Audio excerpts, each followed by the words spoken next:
Dhanik Bharat Educational Institutions, Inter, IIT, JEE, NEET, admission opened. Palnadu జిల్లా వినుకొండలో CI భాగవతం వెలుగు చూసింది. బ్రాహ్మణపల్లిలోని ఫామ్ హౌస్లో సిఐ చిన్నమలయ్య రాసలీలలు వెలుగు చూశాయి. ఈ నేపథ్యంలో సంచలన వీడియో వెలుగులోకి వచ్చింది. పిఎస్కు వచ్చే బాధిత మహిళలను సిఐ లొంగ తీసుకుంటున్నారని కూడా జోరుగా ప్రచారం జరుగుతోంది. బ్రాహ్మణపల్లి పోలీసులకు బాధిత మహిళ కంప్లైంట్ చేసింది. బ్రాహ్మణపల్లి ఫామ్ హౌస్లో తనపై అత్యాచారం చేశాడని కూడా కంప్లైంట్ ఇచ్చింది. సిఐ చిన్నమలయ్యపై కేసు నమోదైంది.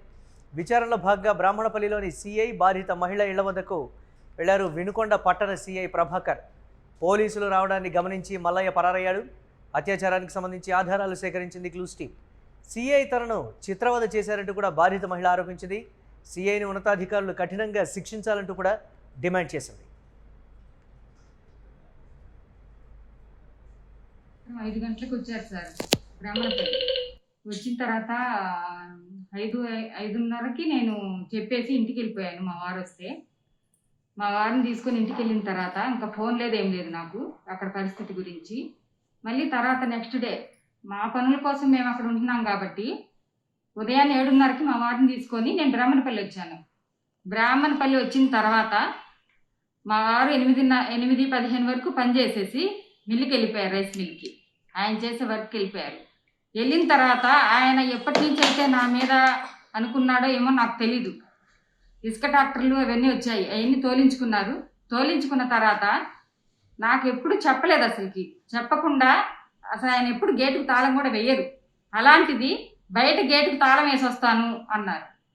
అది మీ ఇష్టం అండి అని చెప్పాను. చెప్పిన తర్వాత మళ్ళీ తాళం వేసి వచ్చి నాదిలో స్నానం అయి కూడా అయిపోయింది. అయిపోయి వచ్చేసిన తర్వాత వెంటనే ఇంకా డోర్ తీసే ఉంది. నేను స్నానం చేసి నైటీ కూడా వేసుకున్నాను. బలవంతంగా అక్కడికక్కడే చేయి పట్టుకుని వెనక్కి చేయి తిప్పేశారు. చేయి తిప్పిన తర్వాత నేను అక్కడి నుంచి తప్పించుకోవడానికి ప్రయత్నం చేశా. వెంటనే నా నైటీ మొత్తం తీసేశారు. నేను బయటికి వెళ్ళడానికి లేదు. నేను అటు చుట్టుపక్కల ఆ రూమ్లో వరకే ఎంతవరకు ప్రయత్నం చేసి తప్పించుకోవడానికి ప్రయత్నం చేసినా సరే నన్ను ఎట్టి పరిస్థితుల్లో వదలలేదు. గట్టిగా పట్టేసుకున్నారు. పట్టుకొని 1/2 గంట సేపు నన్ను వదలలేదు. వదలకుండా మంచం మీద పడేసి నన్ను ఇంకా చెప్పలేనంత ఇదిగా కూడా నన్ను అట్లా చేశారు సార్. రైట్, ఇక చిన్నమల్లయ్య రాసలీలకు సంబంధించి మరిన్ని అప్డేట్స్ మా కరెస్పాండెంట్ సత్య అందిస్తారు. సత్య, ఒక్కొక్కటిగా వెలుగులోకి వస్తున్నటువంటి వాస్తవాలు అలాగే వీడియోస్ కూడా రిలీజ్ చేసినటువంటి పరిస్థితి ఉంది. బాధిత మహిళ ఏంటి, ఉన్నతాధికారులు ఏం చెప్తున్నారు పర్టికులర్గా చిన్నమల్లయ్యకి సంబంధించి? ఎస్ మురళి, ఏదైతే వినుకొండ మండలం బ్రాహ్మణపల్లి ఇంటిలో ఒంటరిగా ఉన్న మహిళపై అత్యాచారానికి పాల్పడిన ఘటనలో అయితే సిఐ చిన్నమల్లయ్యపై అయితే ఇప్పటికే కేసు అయితే నమోదు చేసింది.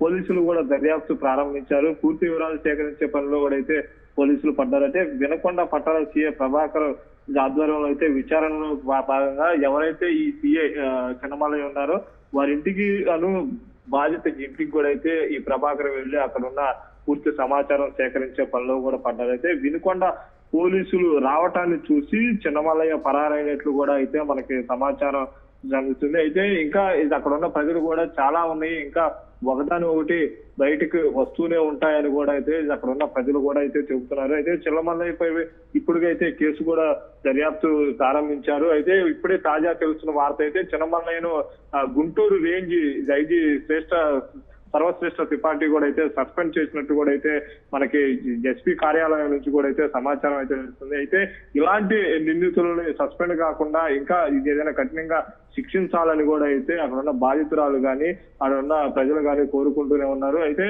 ఇప్పటికి సంబంధించి అయితే ఎవరైతే ఈ ధనలక్ష్మి ఉందో ఆమెకు లైంగిక వేధింపులకు పాల్పడ్డాడు, దాని మీద లైంగిక అత్యాచారం తనకి పాల్పడ్డారనే ప్రాథమిక ఆధారాలు కూడా అయితే ఇప్పటికైతే పోలీసులు సేకరించారు.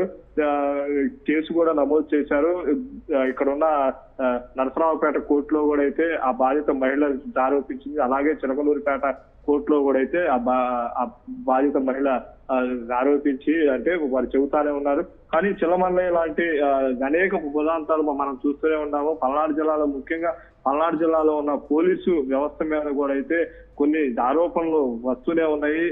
మనం అంత ముందు చూసుకున్నా కానీ ఎవరైతే ఏఎస్ఐ శ్రీనివాస్ ఉన్నారో అతని మీద కూడా ఇలాంటి వీడియోలు అయితే వైరల్ గా మారినట్టు కూడా అయితే మనకు తెలుస్తుంది. అయితే చిన్నమల్లయ్యకి సంబంధించి కూడా ఇంకా అనేకమైన మహిళలను కూడా కేసు పర్పస్ మీద వచ్చినప్పుడు స్టేషన్ కి వచ్చినప్పుడు కూడా అతను మహిళలను లొంగపరుచుకుంటాడు. ఎవరు లేని సమయంలో కూడా వాళ్ళ ఇంటికి వెళ్ళి కేసు విచారణ పని మీద అని చెప్పి కూడా వారి మీద అత్యాచార ఘటన కూడా చేస్తాడని కూడా అక్కడ ఉన్న బాధిత మహిళ ధనలక్ష్మి గాని ఇంకా వేరే మహిళలు కూడా అయితే ఆరోపిస్తున్నారు. ఇటీవల పోలీసుల మీద వస్తున్నటువంటి ఆరోపణలు, వెలుగు చూస్తున్నటువంటి వాస్తవాలు, విడుదలవుతున్నటువంటి వీడియోలు, చర్యలు మాత్రం శూన్యం అనే విమర్శలు కూడా వస్తున్నాయి కదా పోలీస్ శాఖకు సంబంధించి.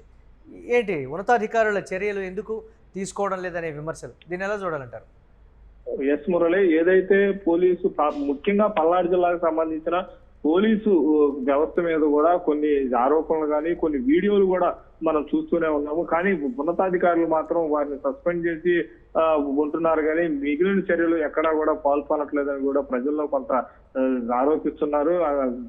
అలాగే ఆ వీడియోకు సంబంధించి పూర్తి విచారణ కూడా జరపకుండానే ముందు వారిని సస్పెండ్ చేస్తున్నారు. సస్పెండ్ చేసిన తర్వాత వారిని మళ్ళీ ఆ విచారణ నీరు గారుస్తున్నారు. అయితే పూర్తి విచారణ జరిపి బాధితులు ఎవరైతే ఉన్నారో వారికి న్యాయం చేయాలని కూడా అయితే ప్రజా సంఘాలు కానీ ప్రజలు కానీ కోరుకుంటూనే ఉన్నారు. అయితే పల్నాడు జిల్లాకు సంబంధించి ఎస్పీ కొన్ని ప్రక్షాళన చేయాల్సిన సంఘటన కూడా అయితే ఉందని కూడా ఇక్కడ ఉన్న స్థానిక ప్రజలు కూడా అయితే ఆరోపిస్తూనే ఉన్నారు. ఇప్పటికైతే మాత్రం పల్నాడు జిల్లాలో ఉన్న పోలీసు వ్యవస్థ మీద అయితే కొంతమంది పెత్తనం చలాయిస్తున్నారని కూడా అయితే ఇక్కడ ఉన్న పోలీసులు కానీ ఇక్కడ ఉన్న ప్రజలు కానీ ఆరోపిస్తున్నారు. ఏది ఏమైనప్పటికీ కూడా ఇలాంటి వ్యవస్థలో కొన్ని ఇలాంటి పోలీసులు ఉండటం కూడా అటు పోలీసు వ్యవస్థకు కూడా ఇటు మంచి పేరు కాదని కూడా కొంతమంది పోలీసులు పూర్తిగా బాధ్యతగా వారి విధులు సక్రమంగా నిర్వహిస్తున్న వారికి కూడా చెడ్డ పేరు తెచ్చే కార్యక్రమం ఉందని కూడా అయితే ఇక్కడున్న స్థానికులు కూడా ఆరోపిస్తూనే ఉన్నారు. కానీ పల్నాడు జిల్లాకు సంబంధించి పోలీసులు ఒకదాని వెంకట ఒకటి వారి వీడియోలు సంచలనంగా మాటం అయితే ఇది చాలా దారుణం కూడా. పోలీసు వ్యవస్థకు ఇది ఒక మచ్చలాగా ఉంటుందని కూడా అయితే పోలీసు వ్యవస్థలో కూడా కొన్ని గుసగుసలు అయితే వినపడుతూనే ఉన్నాయి. Murali, right, thanks for update Satya. ఇక పల్నాడు జిల్లా వినుకొండలో సిఐ భాగవతం వెలుగు చూసింది. బ్రాహ్మణపల్లిలోని ఫామ్ హౌస్లో సిఐ చినమల్లయ్య రాసలీలలు వెలుగు చూశాయి. ఈ నేపథ్యంలో ఒక సంచలన వీడియో కూడా వెలుగులోకి వచ్చింది. పిఎస్కు వచ్చేటువంటి బాధిత మహిళలను సిఐ లొంగ తీసుకుంటున్నారంటూ జోరుగా ప్రచారం జరుగుతుంది. బ్రాహ్మణపల్లి పోలీసులకు బాధిత మహిళ కంప్లైంట్ చేసింది. బ్రాహ్మణపల్లి ఫామ్ హౌస్లో తనపై అత్యాచారం చేశాడని కూడా కంప్లైంట్ చేసింది. సిఐ చినమలయ్యపై కేసు నమోదైంది. విచారణలో భాగంగా బ్రాహ్మణపల్లిలోని సిఐ బాధిత మహిళ ఇళ్ల వద్దకు వినుకొండ పట్టణ సిఐ ప్రభాకర్ వెళ్లారు. ఈ నేపథ్యంలో పోలీసులు రావడాన్ని గమనించి మల్లయ్య పరారయ్యాడు. ఇక అత్యాచారానికి సంబంధించి ఆధారాలు సేకరించింది క్లూస్ టీం. సిఐ తనను చిత్రవద చేశారంటూ కూడా బాధిత మహిళ ఆరోపిస్తోంది. సిఐని ఉన్నతాధికారులు కఠినంగా శిక్షించాలంటూ బాధిత మహిళ డిమాండ్ చేస్తోంది.